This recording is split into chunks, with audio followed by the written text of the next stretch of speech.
गोविंद जय जय गोपाल जय जय।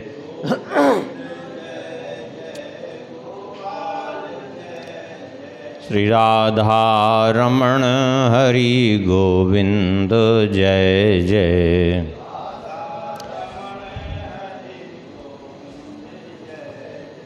गोविंद जय जय गोपाल जय जय।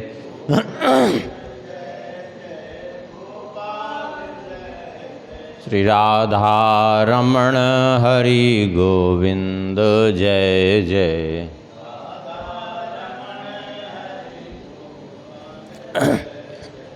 श्री राम जय जय रघुवीर जय जय।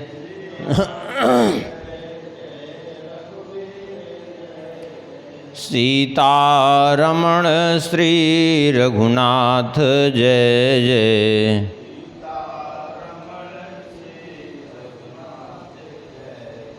श्री राम जय जय रघुवीर जय जय।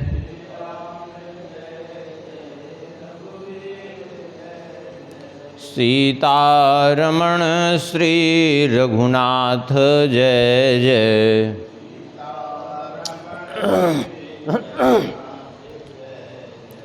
गोविंद जय जय गोपाल जय जय।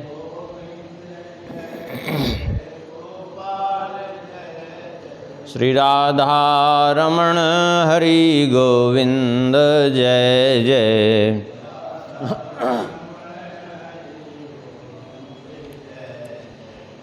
गोविंद जय जय गोपाल जय जय।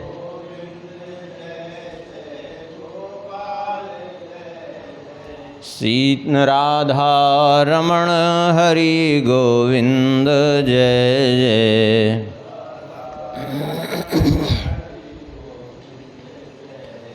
श्री वृंदावन बिहारी लाल की जय। श्री सीताराम चंद्र भगवान की। श्री राधा श्याम सुंदर भगवान की। श्री सिद्धि सदन बिहारी बिहारणी जू की। श्री हृदय बिहारी बिहारणी जू की। श्री रामलला सरकार की। श्री हनुमान जी महाराज की। श्री सद्गुरुदेव भगवान की। सब संत भगवान की। सब भक्त भगवान की। जय जय श्री सीताराम। जय जय श्री राधेश्याम। नमः पार्वती पतये हर हर महादेव। हरिशरणम। परम मंगलमय परात्पर अखिलेश्वर अकारण करुणावरुणालय भक्तवांछा कल्पतरु भगवान की महती कृपा करुणा से श्री भक्तमाल ग्रंथ के माध्यम से भगवान के प्राण प्यारे भक्तों का दिव्य चरित्र स्मरण कर रहे हैं। हम लोग पूर्व में स्मरण कर रहे थे कल के प्रसंग में श्री सबरी जी का चरित्र। आगे इनका चरित्र स्मरण करने से पहले श्री नाभा गोस्वामी जी का छप्पय स्मरण करेंगे। श्री नाभा गोस्वामी जी कहते हैं, हरिवल्लभ सब प्रार्थों जिन चरण रेणु वासा धरी। हरिवल्लभ सब प्रार्थों जिन चरण रेणु आशा धरी। कमला गरुण सुनंद आदि षोडश प्रभु पद रति। कमला गरुण सुनंद आदि षोडश प्रभु पद रति। हनुमंत जाम्बवंत सुग्रीव विभीषण सबरी खगपति। हनुमंत जाम्बवंत सुग्रीव विभीषण सबरी खगपति ध्रुव उद्धव अम्बरीश विदुर अक्रूर सुदामा ध्रुव उद्धव अम्बरीश विदुर अक्रूर सुदामा चंद्रहास चित्रकेतु ग्राह गज पांडव नाम चंद्रहास चित्रकेतु ग्राह गज पांडव नाम कौसारव कुंती वधू पटयचत लज्जा हरि कौसारव कुंती वधू पटयचत लज्जा हरि हरिवल्लभ सब प्रार्थों जिन चरण रेणु आशा धरी हरिवल्लभ सब प्रार्थों जिन चरण रेणु आशा धरी। पूर्व में कल के प्रसंग में श्री सबरी जी का चरित्र स्मरण कर रहे थे।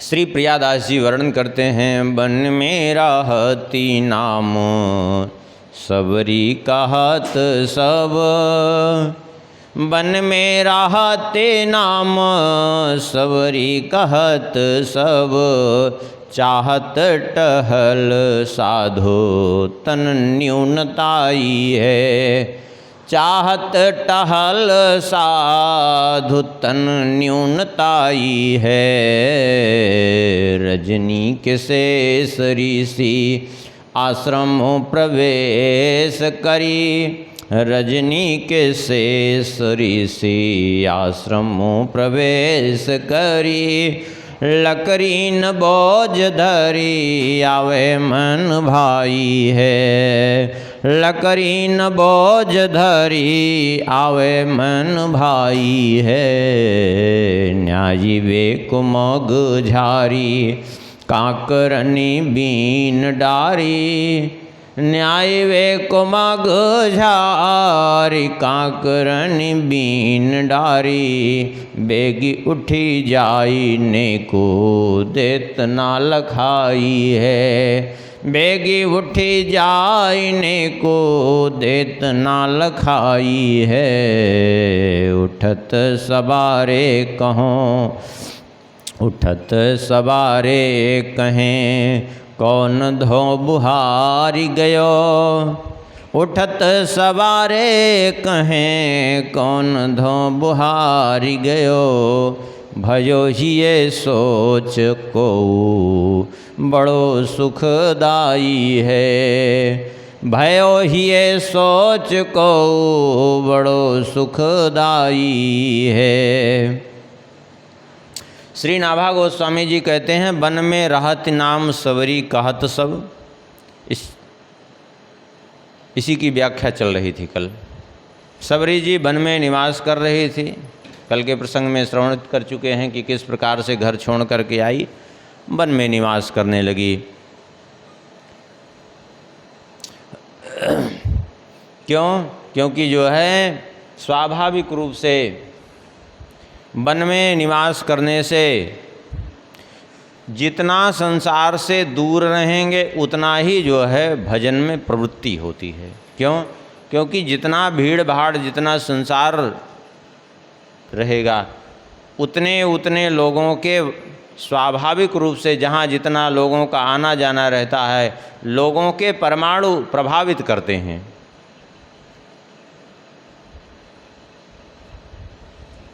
और फिर भजन में विक्षेप होना स्वाभाविक हो जाता है। कल के प्रसंग में सुनाए भी थे कि कुसंग में जीव किस प्रकार से नष्ट हो जाता है। को न कुसंगति पाई न साई।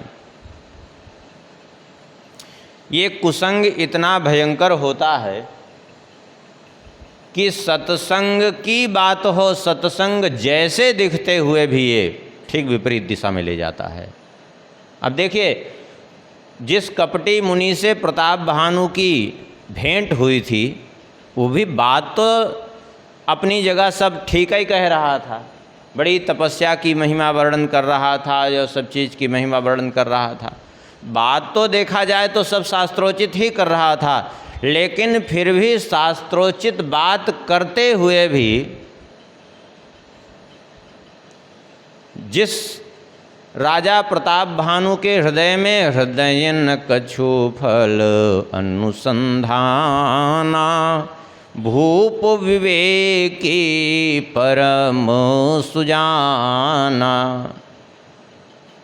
जिसके हृदय में कोई कामना नहीं, यहाँ तक कि इतने बड़े बड़े यज्ञ करता, लेकिन वासुदेव अर्पित नृप ज्ञानी कभी कुछ नहीं चाहता था भगवान से भी।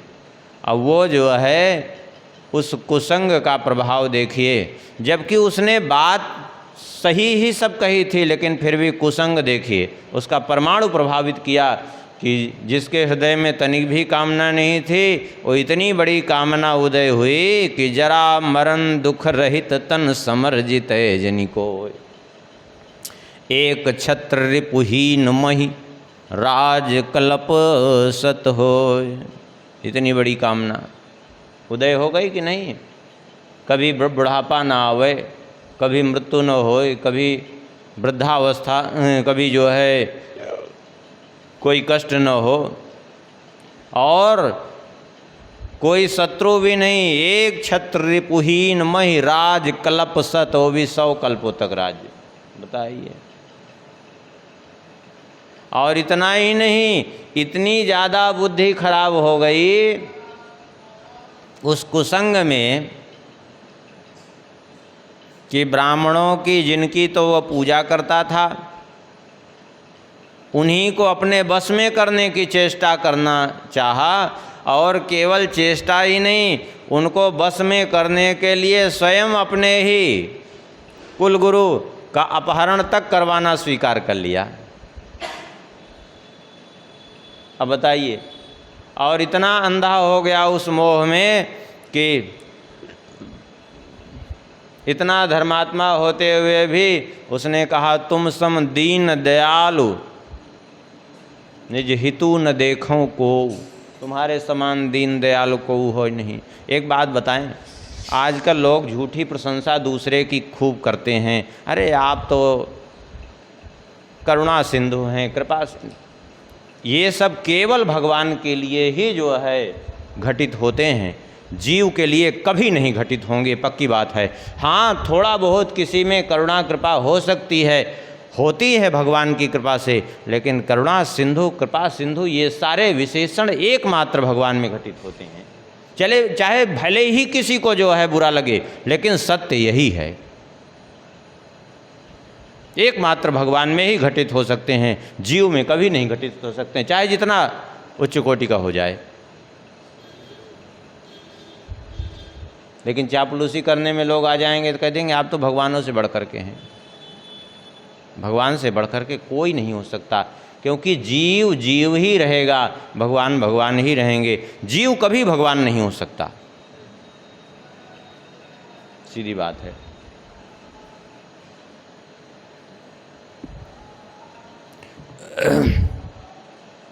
तो सबरी जी वन में रहती इसलिए कि जो है अब संसार से कोई लेना देना नहीं था, भजन में किसी भी प्रकार का विक्षेप न हो, एकांतवास रहे, इसलिए वन में निवास करती। एक बार जो है जिसको वास्तव में एकांतवास का रस लग जाए, फिर भीड़ भाड़ में उसको अच्छा लगता भी नहीं, सही बात तो यही है। अरे मनुष्य की कौन कहे, पशु पक्षियों पर भी ये प्रभाव पड़ता है। एक बार 2 तोते थे, बचपन में साथ साथ रहते। अचानक जो है एक तोता एक दिन पकड़ा गया और राजा ने उसको ला करके अपने यहाँ पाल लिया, और फिर कुछ दिन रख करके अपने बगीचे में उसको छोड़ दिया। अब वहीं बढ़िया बढ़िया फल खाता, वहीं रम गया वो। एक दिन वो तोता उड़ता हुआ गया तो पहले वाला उसका जो है मित्र मिल गया तोते का। या पहले वाला उसका मित्र मिला तो उसने कहा कि बहुत अच्छा हुआ तुम मिल गए, अब यहीं रहो। अब वो 2-3 दिन रहा, लेकिन उसको अच्छा न लगे वहाँ वो तोता, क्योंकि उसको तो यहाँ राजा के बगीचे के बढ़िया बढ़िया फल खाने की आदत बन गई थी। अब वो कहाँ से, अब वहाँ वन में तो जो ही मिले वही पाना पड़ेगा। आखिर में जो है हुआ ये कि उसने कहा कि अब ऐसा है कि हमें तो यहाँ नहीं अच्छा लग रहा है, तुम हमारे साथ चलो वहाँ बगीचे में। ले आया। अब वो वन का रहने वाला तोता, अब वहाँ बगीचे में नियम था कि थोड़ी थोड़ी देर पे वो माली जो था वो टीन पीटे। अब पता चला कि जब वो टीन पीट दे फिर वो कुछ देर तो बेचारा शांत रहा है, उसके बाद जैसे ही मुंह लगाने की चेष्टा करे फिर टीन बजे। वो वन में रहने वाला उसने कहा हमारे बस की नहीं है यहाँ। अरे बोले इतना बढ़िया बढ़िया फल है। अरे बोले फल ऐसी सा फल हम किस काम का, ये यहाँ जो खटका बजता रहता है ये हमारे बस की बात नहीं, ये तुम ही झेल सकते हो। ऐसे ही ये संसार भी खटका ही है भजन के लिए। जितना संसार में रहेंगे उतना जो है ये बाधक बनता जाएगा। इसलिए जो है महापुरुष लोग हमेशा एकांतवास चाहते हैं।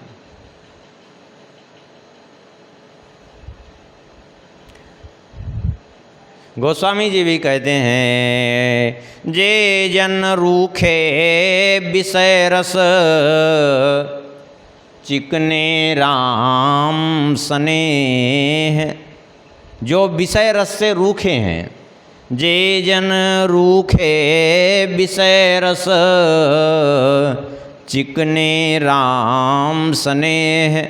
तुलसी ते प्रिय राम को कानन वसहीं की गे। यद्यपि ऐसी स्थिति हो जाने के बाद चाहे वो घर में रहें चाहे वो जंगल में रहें फर्क नहीं पड़ता, लेकिन फिर भी संसार में कहीं न कहीं तो थोड़ा बहुत बाधक बनती ही रहती है। इसलिए जथा लाभ संतोष सुख रघुवर चरण स्नेह। तुलसी जो मन खूंद सम कानन बसहीं की गे।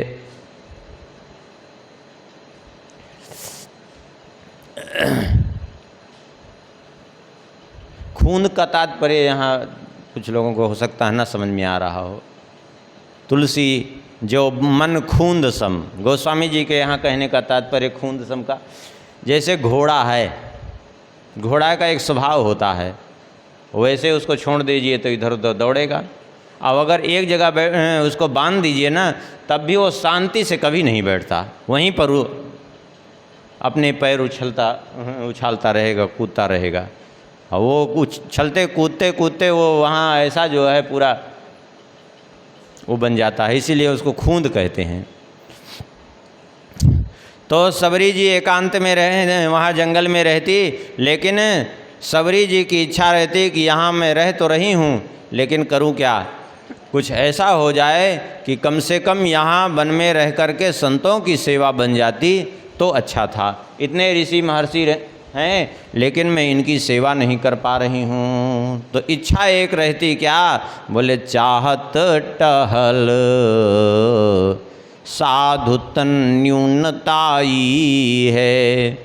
चाहती तो थी सेवा करना संतों की, लेकिन समस्या ये थी कि तन न्यूनताई है। शरीर जो है कि और जब देखती कि हमारा तो जन्म सबर कुल में हुआ है, एक भिल्ल कुल में हुआ है, हम तो जा ही नहीं सकती उनके पास, तब क्या करें।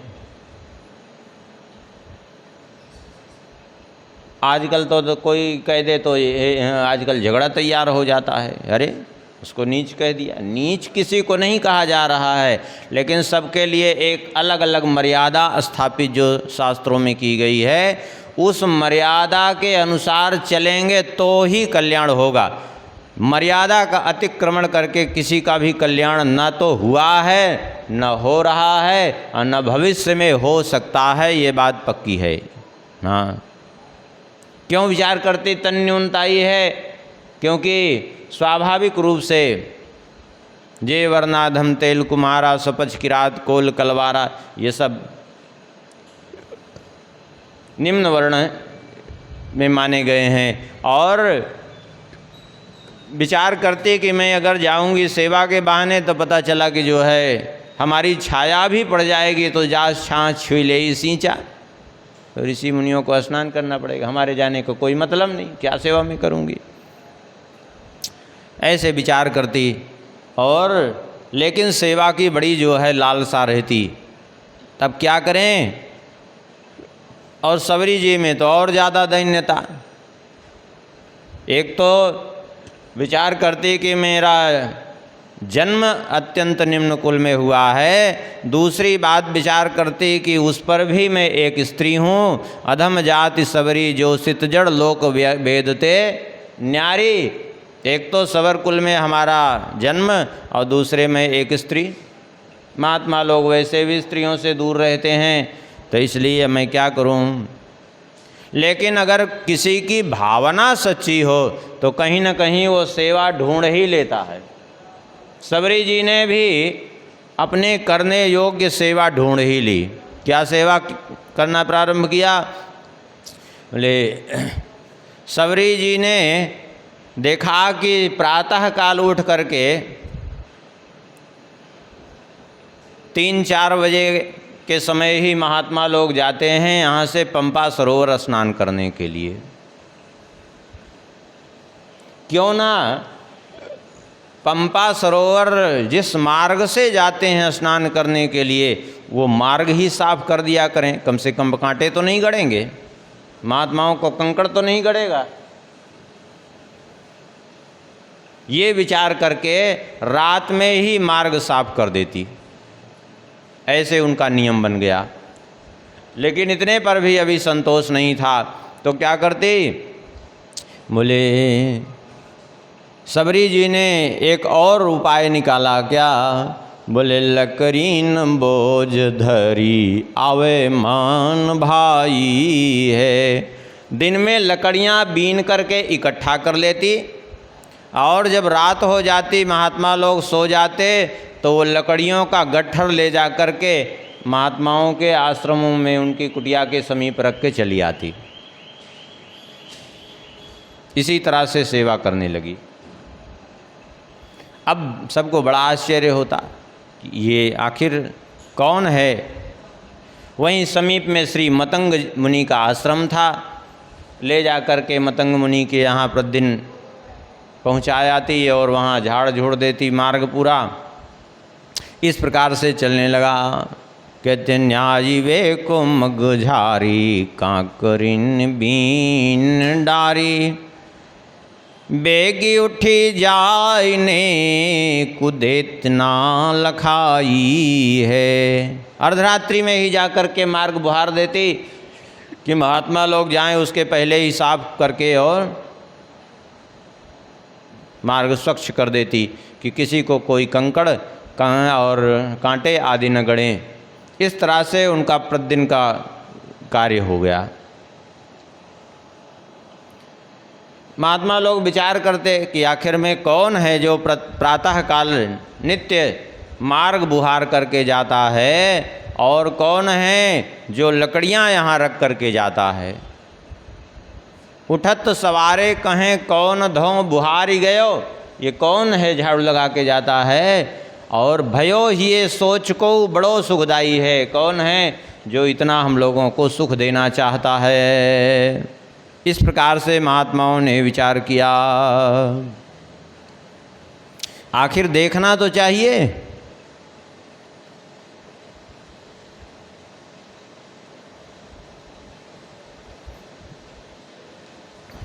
जरूर कोई भगवान का भक्त होगा, कोई न कोई तो वो है सेवा कर रहा है, तो जरूर उसके अंदर सेवा की भावना है, जो दिखाना भी नहीं चाहता कि सेवा कौन कर रहा है।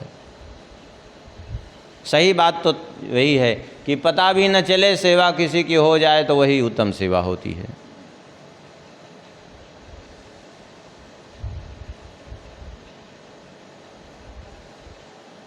गोस्वामी जी भी कहते हैं, जासो सब को सुख लहें सोई हरि को दास। जिससे सबको सुख प्राप्त होता है, वही सच्चा भक्त है भगवान का। अजा काहू दुख देत है, सो न दास रैदास, ये रैदास जी का है। गोस्वामी जी का है, तन से मन से वचन से देत सवहीं जो सुख, तुलसी पातक मिटत हैं देखत तिनको मुख। जो तन मन से वचन से सबको सुख देने वाला है, उसके दर्शन से पाप नष्ट हो जाते हैं। आगे श्री प्रियादास जी कहते हैं, बड़े ई असंग वे मतंग रस भंग रंग भरे, देखी धरे देखी बोझ कहो कौन चोर आयो है। बड़े ई असंग वे मतंग रस रंग भरे, धरे देखी बोझ कहो कौन चोर आयो है। करे नीत चोरी ओ गहो आही एक दिन, करे नीत चोरी ओहो गहो आही एक दिन। बिना पाए प्रीतिवा की मन भर मायो है। बैठनी सी चौकी देत शिष्य सब सावधान, बैठनीत सी चौकी देत शिष्य सब सावधान। आय गई गही लई कापे तनु नायो है। देखत ही ऋषि जलधारा वही नैनन ते, देखत ही ऋषि जल धारा वही नैनन ते। वैनन सो कहो जात कहा कछु पायो है। वैनन सो कहो जात कहा कछु पायो है। श्री प्रियादास जी कहते हैं, बड़े ही असंग वे मतंग रस रंग भरे। असंग माने अनासक्त। श्री मतंग जी बड़े ही असंग थे, अर्थात संसार के कामनाओं से, संसार के जो है आसक्ति से परे थे। क्योंकि ये आसक्ति ही सारी समस्या की जड़ है। भगवान भी कहते हैं गीता में, संगात संजायते कामः। जब आसक्ति होती है तो काम उत्पन्न होता है। संगात संजायते कामः, कामात् क्रोधो भिजायते, क्रोधात् भवति सम्मोहः, सम्मोहात् स्मृतिविभ्रमः, स्मृतिभ्रंशात् बुद्धिनाशो, बुद्धिनाशात् प्रणश्यति।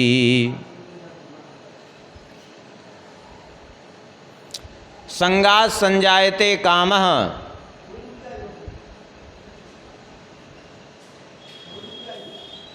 अर्थात आसक्ति होने से कामना की उत्पत्ति होती है।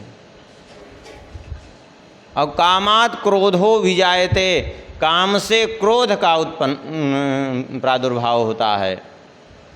और क्रोधात् भवति सम्मोहा, क्रोध से जीव मोह को प्राप्त हो जाता है स्वाभाविक रूप से। यहाँ मोह मतलब मूढ़ता उसके अंदर आ जाती है, अविवेक आ जाता है। और सम्मोहा स्मृति विभ्रम, और मोह से भ्रमित हो जाता है जीव, बुद्धि भ्रमित हो जाती है, स्मरण शक्ति भ्रमित हो जाती है। और स्मृति भ्रंशात् बुद्धिनाशो, स्मरण शक्ति के भ्रमित होने से बुद्धि का विनाश होता है, और बुद्धि के नाश से जीव का ही नाश हो जाता है। इसलिए संगः सर्वात्मना त्याज्य, इसलिए आसक्ति का परित्याग करना चाहिए। इसलिए कहते हैं बड़े ही असंग, बड़े अनासक्त महापुरुष थे श्री मतंग जी। मतंग रस रंग भरे, कहते हैं भगवान के रस में भरे हुए थे, अर्थात भगवान के प्रेम रस से परिपूर्ण था उनका हृदय।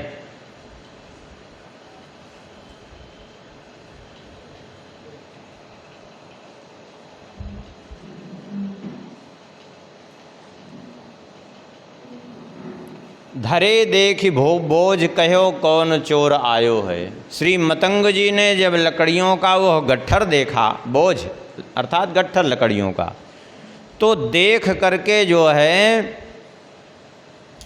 श्री मतंग जी को बड़ा आश्चर्य हुआ, ये लकड़ी कौन लाया। शिष्यों से पूछा, शिष्यों ने कहा हम तो नहीं लाए। उस समय एक था कि जो है लोग सेवा करना चाहते थे, दिखाना नहीं चाहते थे। अब क्या है, अब ठीक विपरीत दशा हो गई है। विपरीत दशा ये हो गई है कि लोग सेवा नहीं करेंगे, देखेंगे क्या, बोले देखेंगे कि जो है वो जैसे ही महंत जी आए सब आगे आगे उन्हीं के आगे ले ले बाल्टी घूमेंगे, उन्हीं के आगे, सारी उनकी सेवा भावना उन्हीं के आगे दिखती है। अच्छा दिखाई क्यों ना, समस्या यही है कि इसको दोनों तरफ से कमी है। हाँ, उनकी भी यही भावना रहती है कि हमारी प्रशंसा करने वाला कोई मिले, तो मिलते भी वैसे ही। जाकी रही भावना जैसी प्रभु मूरत देखी तीन। जिसकी जो इच्छा रहती है वो प्राप्त होता है, उसमें कोई संदेह नहीं है। हाँ, इसमें कोई संदेह नहीं। तो आजकल की ऐसे ही सेवा चल रही है। वैसे सेवा सब कुछ बिगड़े उससे कोई लेना देना नहीं, लेकिन सामने सामने बस चापलूसी वही चलती रहती है। ऐसे ही चलती है सब आजकल। और बेचारे करें क्या, वो जो बेचारे अच्छे करने वाले हैं ना, उससे उनका अनादर होता है भी, धीरे धीरे वो भी कुसंग के मारे वो जो करते रहते हैं वो छोड़ देते हैं। क्यों? क्योंकि जो कर नहीं रहे हैं उनका खूब आदर होता है, तो जो कर रहे हैं वो सोचते हैं कि यही ठीक है, हमसे अच्छा यही ठीक है। क्यों? क्योंकि जब कोई मतलब ही नहीं है, ऊपर से निरादर होता है, तो छोड़ो फिर हम भी जो है चापलूसी करें। एक राजा के राज्य का चरित्र आता है। उसका जो पड़ोसी राजा था वो उसका शत्रु था, लेकिन विचित्रता उसमें ये थी कि वो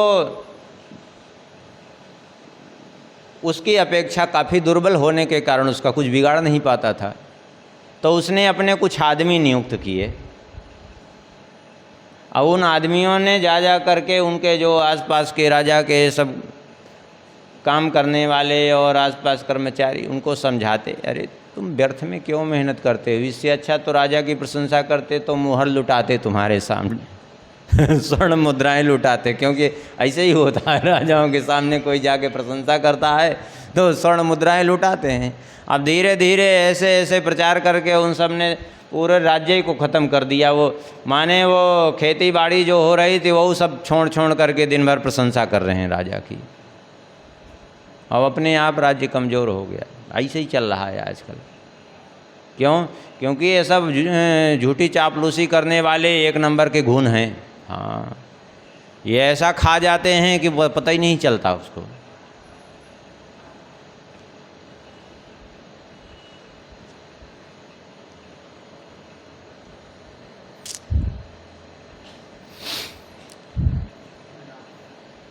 तब उस समय ऐसे नहीं थे, इसलिए किसी ने ये नहीं झूठा कह दिया कि हम ला के रख दिया, ऐसा नहीं कोई कहा। बल्कि सबने इस बात को कहा कि भाई हमने तो लकड़ी नहीं ला के रखी, न जाने कौन रखा। तब विचार करने लगे कि आखिर कौन है, कोई तो रख जाता है लकड़ी रात में, पता नहीं चलता। तब श्री मतंग जी ने कहा कि आवाज़ रात में देखो, करे नित चोरी हो गो आहिए एक दिन। ये जो चोरी करता है इसको एक दिन रात में पकड़ो। आप कहेंगे ये चोरी है, अरे कोई लकड़ी जा कर के रख रहा है मुफ्त में, क्या ये चोरी है? हाँ, समझने वाले की बात है, ना समझ के लिए तो कुछ नहीं है, उसके सामने तो चाहे जितना आप सब कुछ सुनाइए बेकार है। देखिए, चोरी इस प्रकार से समझिए कि कोई भी आपकी सेवा कर रहा है तो पक्की बात समझ लो व्यर्थ की नहीं कर रहा है, इसमें कोई संदेह नहीं है, व्यर्थ की नहीं कर रहा है, वो कहीं ना कहीं जो है उसका लाभ है। आजकल वो भी स्वार्थ तो इतना ज़्यादा हो गया है कि आजकल जो दिख रहा है कि अरे अमुक व्यक्ति इतना दान कर रहा है, इतना ला करके हमारी से, कुछ नहीं, बेमतलब की बात है ये, केवल नाटक। क्यों? कहीं ना कहीं लोग परेशान होते हैं तो करते हैं, नहीं तो नहीं करते। सत्य यही है, भले इस बात को कोई स्वीकार न कर पावे, लेकिन सत्य यही है। आजकल फ्री फंड में तो अपने बच्चे को लोग नहीं खिलाते, निकाल के बाहर कर देते हैं, जाओ कमाओ। फ्री फंड में तो अपने माँ बाप को ले जाए के पहुंचा देते हैं वृद्धाश्रम, दूसरे को जाएंगे खिलाएंगे, क्या भी नहीं। जितना वो खिला रहे हैं, जितना जो है आपकी सेवा कर रहे हैं, कहीं ना कहीं आपके ही पुण्य से उनका कट करके जा रहा है, ऐसा नहीं है। दुष्कृतम ही मनुष्याणाम सर्वम अन्य व्यवस्थितम यो यस्यान्नम समश्नाति स तस्यास्नाति किल्बिषम। मनुष्य का सारा पाप उसके अन्न में रहता है, जो जिसका अन्न खा रहा है उसका पाप खा रहा है, सत्य ही है।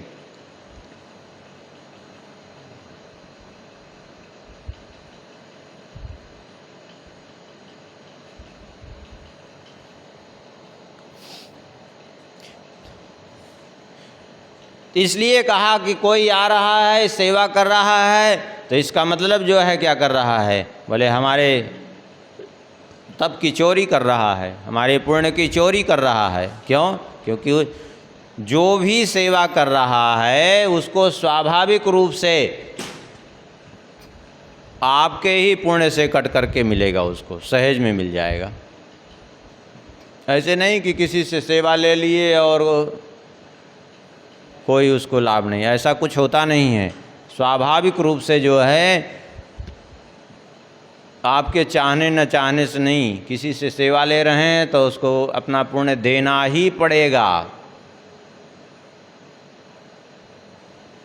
किसी का अनादर कर रहे हैं तो उसका पाप लेना ही पड़ेगा, आपको के मत्थे आएगा, वो आएगा, इसमें कोई संदेह नहीं। किसी का अन्न खा रहे हैं तो उसका पाप आएगा ही आएगा।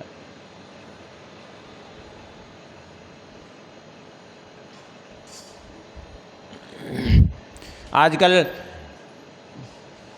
ऐसे लोग ऊट पटांग शिक्षा देते हैं अपने अनुयायियों को, कह देते हैं अरे भगवान को भोग लगा दिया फिर वो शुद्ध हो गया, फिर किसी का नहीं।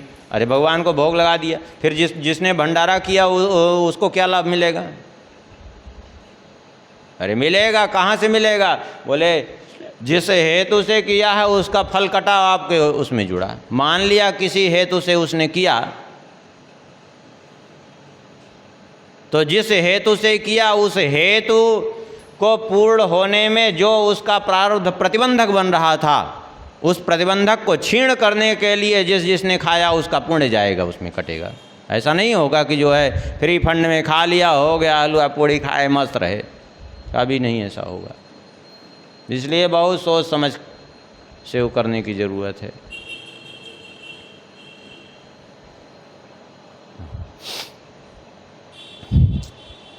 तो यही इसलिए कहा कि जो है आखिर में कौन है जो चोरी कर रहा है? मेरी सेवा ले चुराइए, मेरी सेवा की चोरी कर रहा है। अब तो उसको पकड़ो भाई, रात्रि में देखो कौन आता है। गहोवाही एक दिन बिना पाए प्री करे नित चोरी हो गहो आही एक दिन, बिना पाए प्रीतिवा को मन भर मायो है। श्री मतंग जी ने कहा शिष्यों से कि तुम लोग एक दिन उसकी चोरी करो, अरे उसको पकड़ो रात में, कौन है आखिर में जो ऐसा कर रहा है। अब तो जो है सब ने कहा ठीक है, सब ने निश्चय कर लिया कि रात्रि में जगेंगे और छुप करके बैठे रहेंगे, जो आएगा उसको पकड़ लेंगे।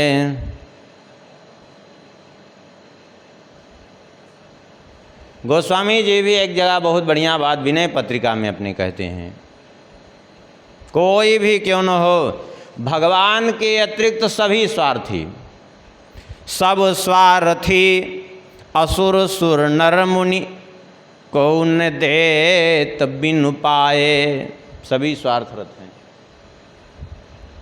सब स्वार्थी असुर सुर नर मुनि, कौन देत बिनु पाए, बिना प्राप्त किए किसी को कोई कुछ नहीं दे रहा है। सत्य यही है।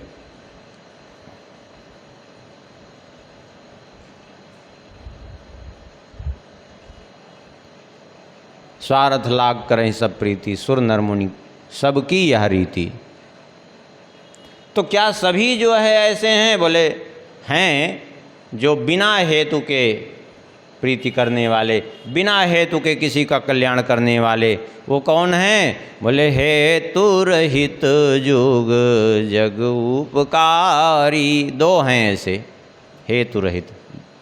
कौन? बोले तुम तुम्हार सेवक यशुरारी। भगवान और भगवान के जो प्राण प्यारे भक्त हैं, वो किसी से स्वार्थ नहीं रखते, वो बिना स्वार्थ के सबकी सेवा करते हैं,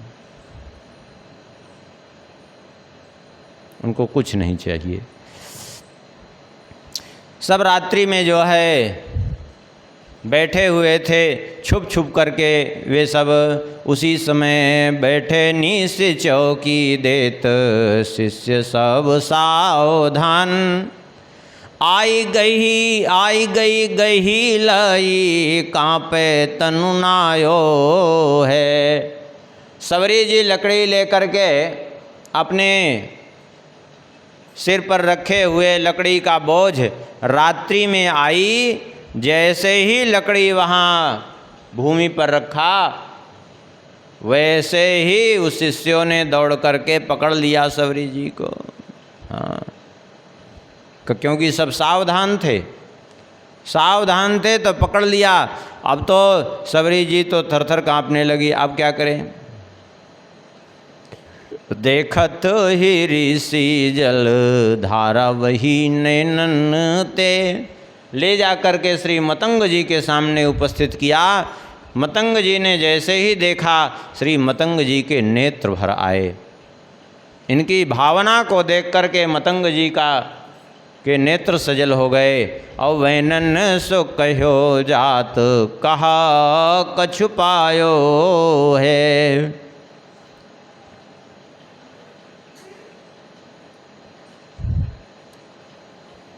नेत्र भर आए और मानो ऐसा लगा जैसे आज कुछ उनको स्वाभाविक रूप से मिल गया हो, स्वाभाविक रूप से मिल गया हो।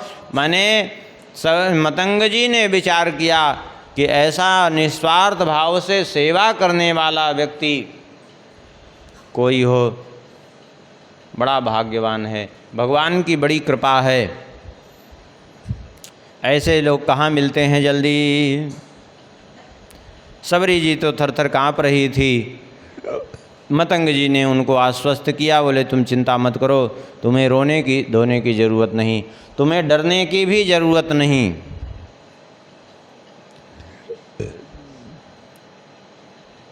सबरी जी तो अभी भी भयभीत थी।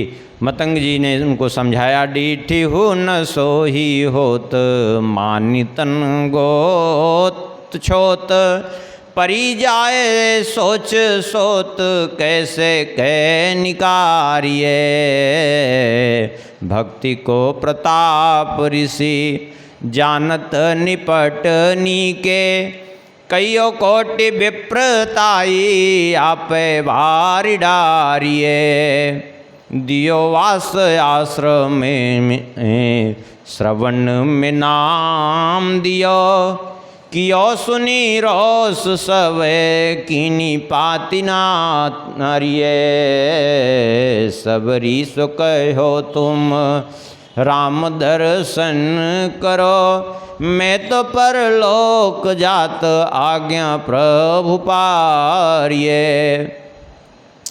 कहते हैं डेठी हो न सोही, सोही होत मानि तन गोत छोत, परी जाए सोच सोत कैसे कह निकारिये। सबरी जी की दृष्टि भी नहीं उठ रही थी मतंग जी के सामने, वे तो थरथर काँप रही थी।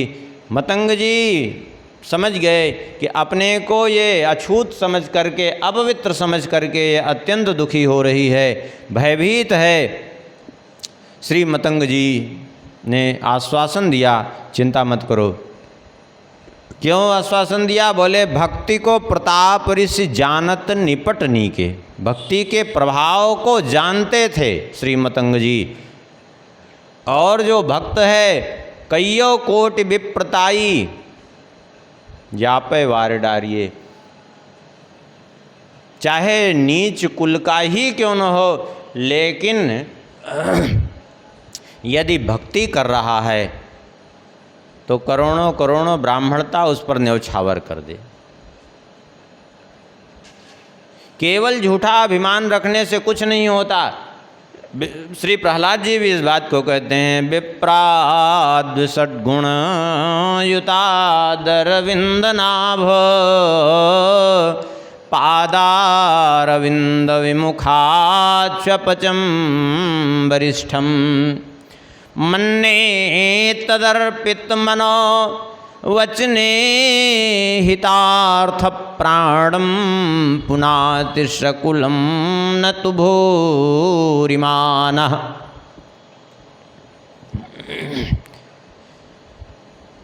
प्रहलाद जी कहते हैं विप्राद दुषट गुण युताद अरविंद नाभ, कहते हैं हे अरविंद नाभ, हे कमल नयन, हे प्रभो, कोई 12 गुणों से युक्त ब्राह्मण क्यों न हो, लेकिन यदि भगवान से विमुख है, भगवत भजन से विमुख है, तो उससे अच्छा है कौन? बोले वह स्वपच, जो भगवान का भक्त है। स्वपचाद वरिष्ठम, भले ही सभी गुणों से हीन है, लेकिन वह स्वपच श्रेष्ठ है यदि भगवान का भजन करता है। क्यों श्रेष्ठ है? क्योंकि मन्ने तदर्पित मनो वचने हितार्थ प्राणम, पुनातिष्ठ कुलम न तु भूरिमानः। क्योंकि अभिमान से युक्त 12 गुणों से युक्त ब्राह्मण भगवत विमुख है तो अपना भी कल्याण नहीं कर सकता, लेकिन यदि भगवत भजन परायण है, कोई स्वपच ही क्यों न हो, तो अपना ही नहीं पूरे कुल का उद्धार कर देगा वो।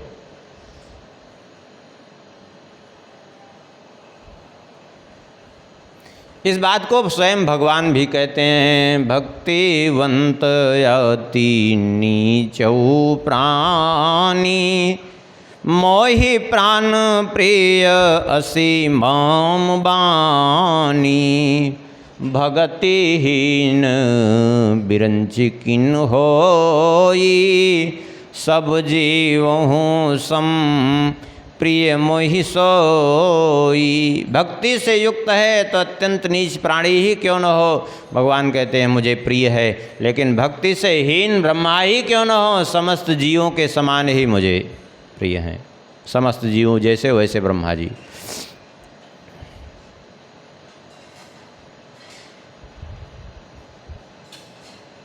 महत्व भक्ति का है। श्री सुखदेव जी महाराज भी यही कहते हैं, किरात हूड़ांध्र पुलिंद पुलकसा, आभीर कंकायवना खसादया। किरात हूण आंध्र पुलिंद पुलकस आभीर कंक यवन खस आदि, ये सब भी एन्ने चपापा यदुपाश्रयाश्रया, जो साक्षात पाप रूप हो गए हैं, ऐसे लोग भी यदि भगवान के भक्तों का आश्रय ले लें तो उनका भी उद्धार हो जाता है।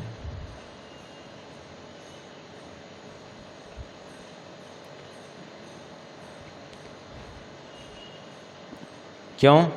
क्योंकि भगवान की भक्ति भगवान को ही वश में कर देती है। भगति अवसहि वश करी, जप तप तीर्थ दान व्रत जोग यज्ञ आचार, भगवत भक्ति अनन्य बिनु जीव भ्रमत संसार। बिना भगवत भक्ति के जीव केवल संसार में भटकता मात्र है, बाकी कुछ नहीं है।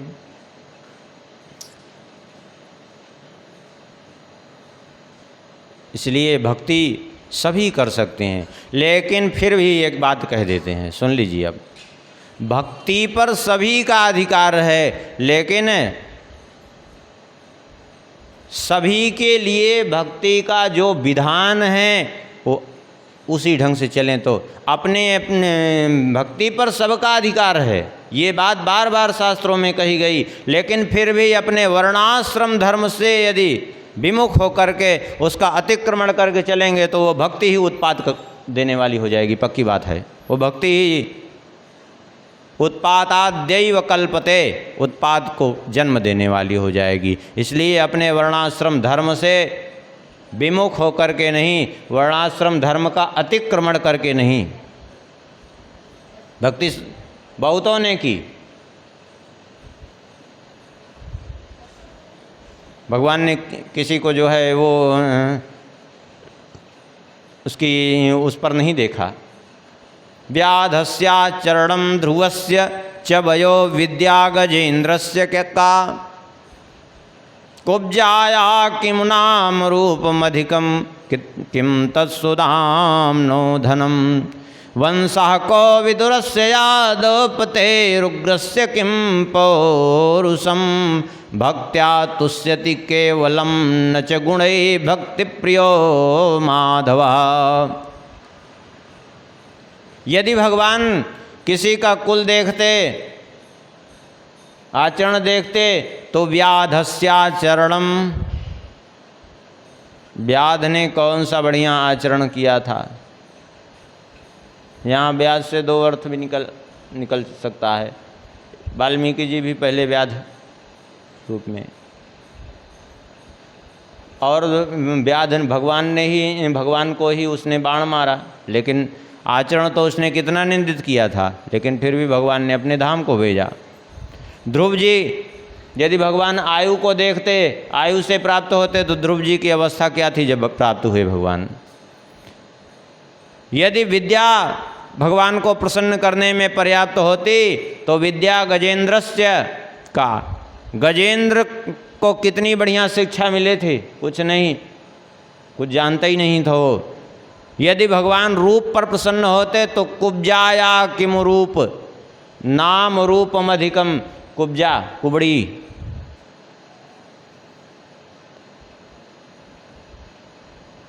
उसका कौन सा रूप अधिक था। यदि धन से भगवान प्रसन्न होते किम तत्सुदाम्नो धनम, सुदामा जी के पास कितना धन था।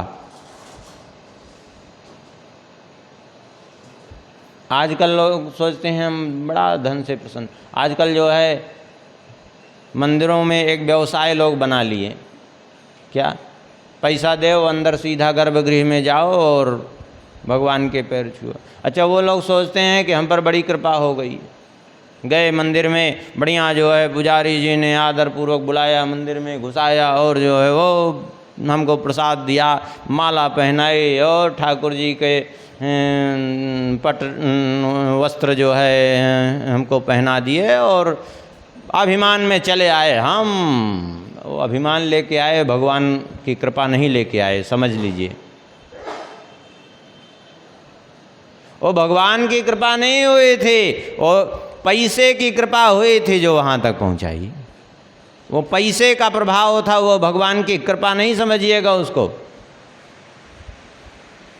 कृपा तो उस पर होती है। देखिए लाइन लगाए हुए धक्का खाते हुए बेचारे पहुँचे, जैसे भगवान के सामने नेत्र भर आया, भगवान ने बड़ी कृपा की, दर्शन हो गया।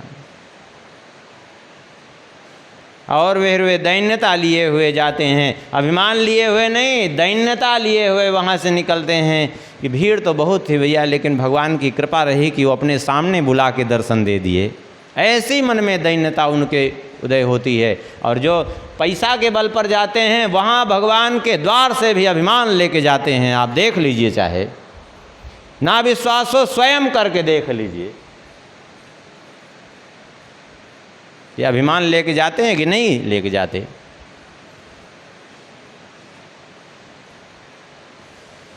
जहाँ जाएंगे ओ अरे हम तो सीधा वीआईपी गेट से वीवीआईपी गेट से पहुँच गए थे अंदर तक।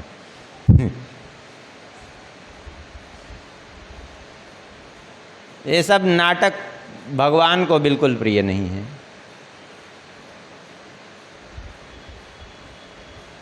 लोग सोचते हैं हम गए ठाकुर जी का चरण स्पर्श कर लिए तो हो गया, बहुत कुछ नहीं। अगर केवल चरण स्पर्श करने से कल्याण होता तो वो पुजारी दिन भर जो है घंटी बजाता है और वो करता है, लेकिन पैसे के पीछे मर रहा है, उसका स्वयं कल्याण नहीं हुआ, आपका कहाँ से कल्याण करेगा वो। लेकिन वहीं मंदिर में सेवा कोई निष्काम भाव से कर रहा है तो उसी मंदिर में वही ठाकुर जी साक्षात रूप में उसको अनुभव कराते हैं। एक स्वयं कोई करके देख ले। लेकिन पैसे का लोभी व्यक्ति वो कहीं का नहीं, और पैसा के बल पर जो है भगवान की कृपा प्राप्त कोई नहीं कर सकता। सत्य यही है। इसलिए ये तो भूल जाइए कि हमारे पास धन है, हम जाएंगे जहाँ जाएंगे जो कर लेंगे, भगवान को प्रसन्न, ये सब बेमतलब की बात है। ये नाटक का एक तरीका है, बाबा की कुछ नहीं है। वंशा को विदुरस्य यादव पते, यदि वंश को देख करके भगवान प्रसन्न होते तो विदुर जी दासी पुत्र थे, लेकिन उनके यहाँ जा कर के भगवान ने फलाहार ग्रहण किया, 56 भोग त्याग दिए, दुर्योधन ने बनवाए थे। और दुर्योधन जबकि श्री कृष्ण का सगा समधी था, श्री कृष्ण के पुत्र सांब का विवाह हुआ था किसके साथ? दुर्योधन की पुत्री लक्ष्मणा के साथ। लेकिन समधी का उन्होंने आग्रह ठुकरा करके विदुर जी के यहाँ बिन बुलाए गए। और अकेले नहीं गए, बहुत से ऋषि मुनि, हजारों की संख्या में ऋषि मुनि गए और वहीं जाकर के सबने फलाहार ग्रहण किया। इसलिए भक्त्या तुष्यति केवलम न च गुणई, भगवान भक्ति से प्रसन्न होते हैं, न च गुणई, गुणों से भगवान प्रसन्न नहीं होते। क्यों? भक्ति प्रियो माधवा, क्योंकि भगवान को भक्ति प्रिय है। श्री मतंग जी बड़े प्रसन्न हुए सबरी जी की इस भावना को देख करके, और प्रसन्न हो करके श्री सबरी जी ने, देखिए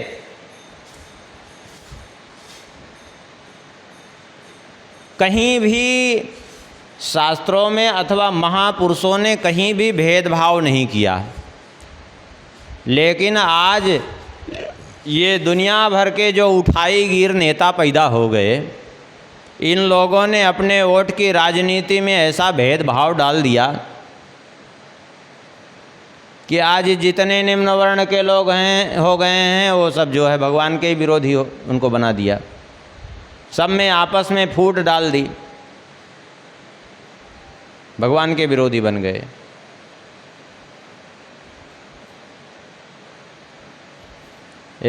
डाला किसने?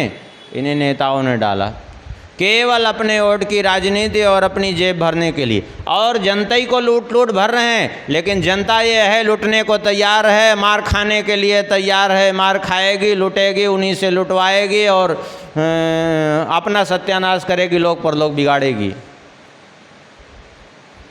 आजकल के समय में इतनी सुविधा है कि हर आदमी इंटरनेट से जुड़ा है, हर आदमी सबकी पोल पट्टी देख रहा है कि कौन कितना घोटाला कर रहा है, लेकिन फिर भी बुद्धि नहीं खुल रही है। क्यों? क्योंकि बुद्धि भ्रष्ट हो चुकी है, लोगों की बुद्धि भ्रष्ट हो चुकी है। सत्य यही है।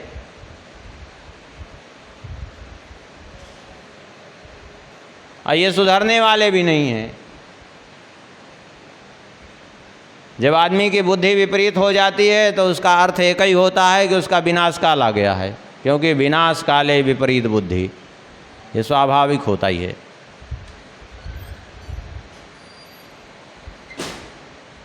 कहीं भी जो है भेदभाव की भावना नहीं रखी है हमारे शास्त्रों ने, लेकिन इतना जरूर कहा है कि जो है जिसके लिए जो मर्यादा निर्धारित की गई है उस मर्यादा में रहना ही श्रेयस्कर है।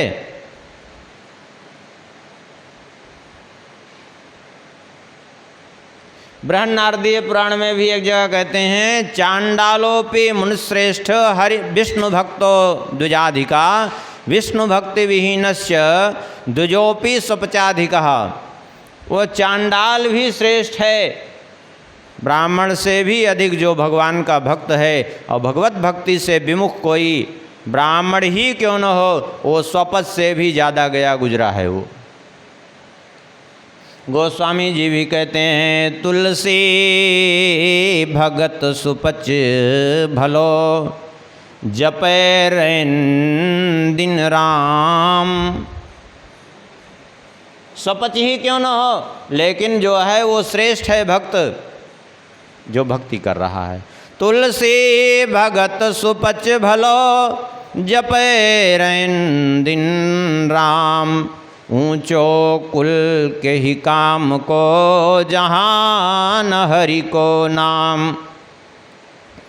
ऊंचे कुल का जन्मिया, कबीरदास जी कहते हैं, ऊंचे कुल का जन्मिया जो करणी ऊंच न होए।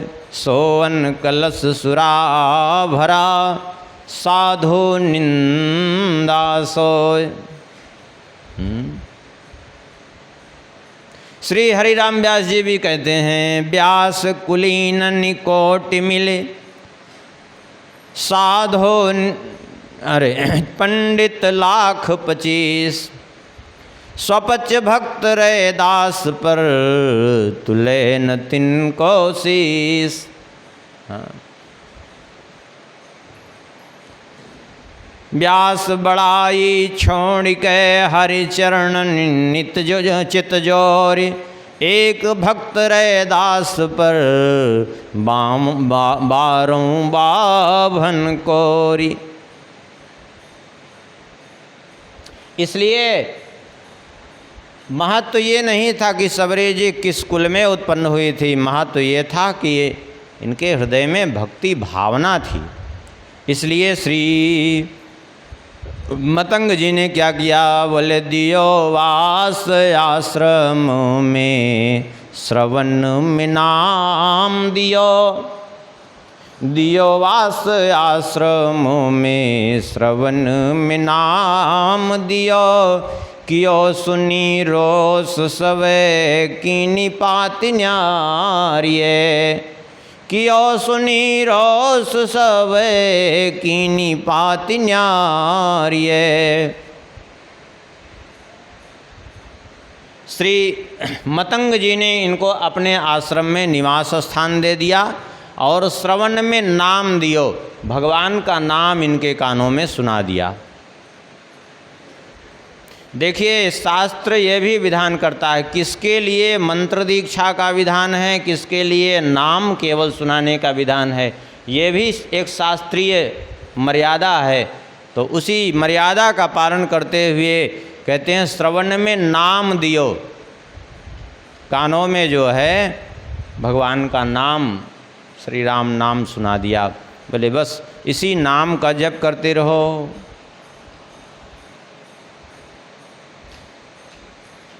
इसी से तुम्हारा कल्याण हो जाएगा।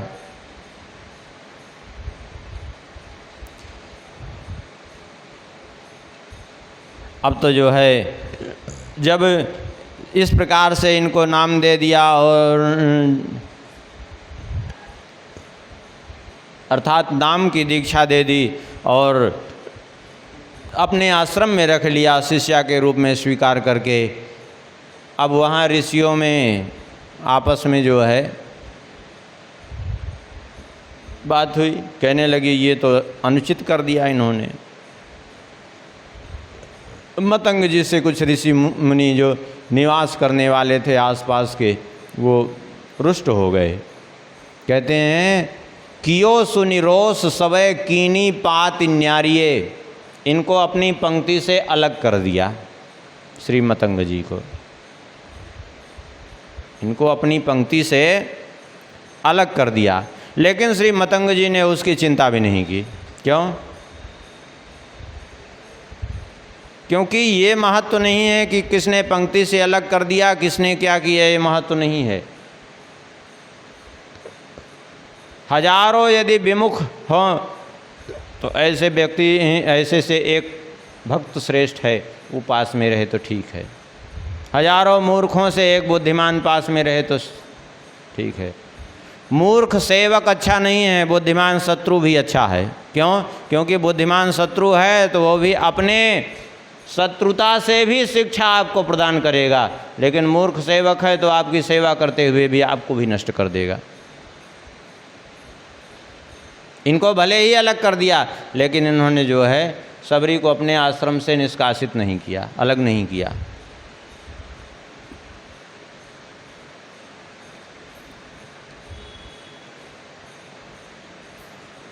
आजकल तो ठीक विपरीत हो रहा है। ठीक विपरीत ये हो रहा है कि आजकल तो दशा यह है आश्रमों की, कहने पे तो बुरा लगेगा सबको, लेकिन सत्य यही है कि कोई भी आवे उठ पटांग सबको बस जो है चेला बनाने की इतनी हवस रहती है लोगों को कि बनाए चले जा रहे हैं। परिणाम उसका ये हो रहा है कि जब उठ पटांग लोग जुड़ जाते हैं तो जो बेचारे अच्छे रहते हैं उनको भागना पड़ता है छोड़ के। लेकिन महंतों को इससे मतलब नहीं है। एक बार चेला बनाने की जिसको हवस लग गई है, वो सत्य यही है कि चेला बनाने में उसको इतनी प्रसन्नता होती है जैसे बंध्या स्त्री को पुत्र पैदा करने में प्रसन्नता होती है। हाँ, ये बात कहने में बुरी लगेगी, लेकिन सच्चाई वास्तविकता यही है। अच्छी लगे या बुरी लगे, सत्य यही है। कोई अच्छा व्यक्ति भाग जाए, उससे लेना देना नहीं किसी को। मतलब यह है कि हमारी संख्या बढ़नी चाहिए, हमारे चापलूस बढ़ने चाहिए, ये महत्व की बात है।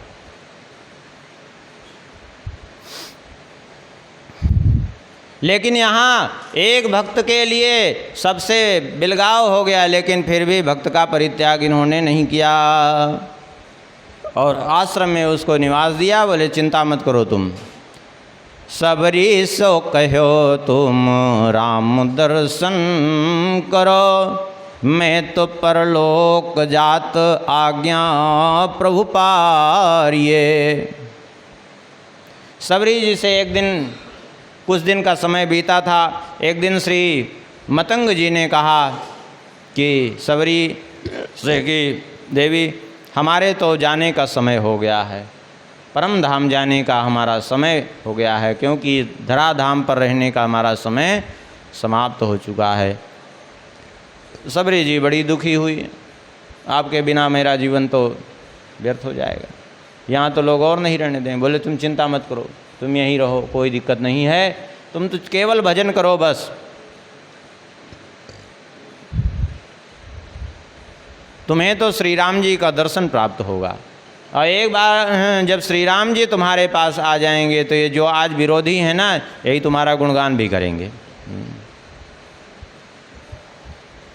इसलिए तुम रहो यहीं, भगवान का भजन करती रहो, नाम जप करती रहो उनका, तो भगवान तुम्हें अवश्य दर्शन देंगे।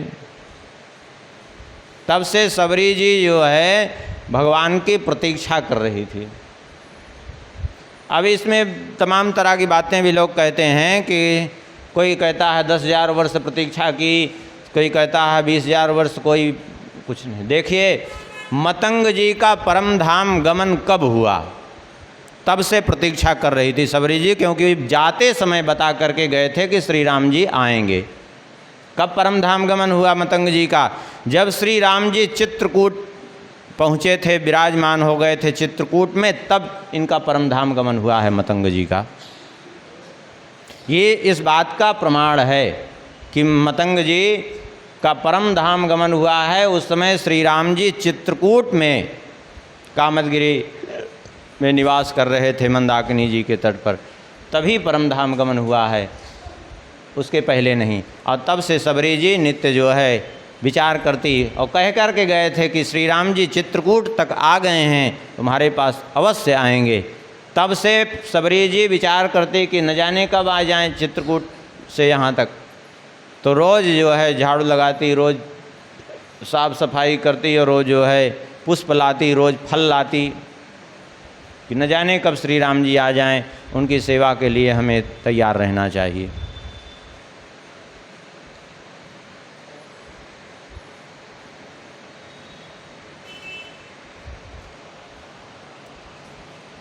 तो गुरुदेव की आज्ञा मान करके